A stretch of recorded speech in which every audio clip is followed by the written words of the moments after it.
ಮಲಗುವ ಮುಂಚೆ ಮೊಬೈಲ್ ನೋಡ್ತೀರಾ?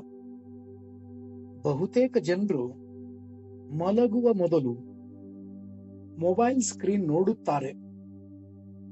ಸೋಷಿಯಲ್ ಮೀಡಿಯಾ, ವಿಡಿಯೋಗಳು, ಸುದ್ದಿಗಳು, ಸ್ಕ್ರೀನ್ ನೋಡುತ್ತಾ ನೋಡುತ್ತಾ ಸಮಯ ಹೋಗಿಬಿಡುತ್ತದೆ.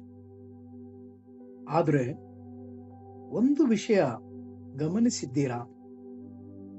ಮೊಬೈಲ್ ನೋಡಿದ ನಂತರ ನಿದ್ರೆ ತಕ್ಷಣ ಬರೋದಿಲ್ಲ. ಸ್ಕ್ರೀನ್ ಬೆಳಕು ನಮ್ಮ ಮೆದುಳಿಗೆ ಇನ್ನೂ ಜಾಗೃತವಾಗಿರು ಎಂಬ ಸೂಚನೆ ಕೊಡಬಹುದು.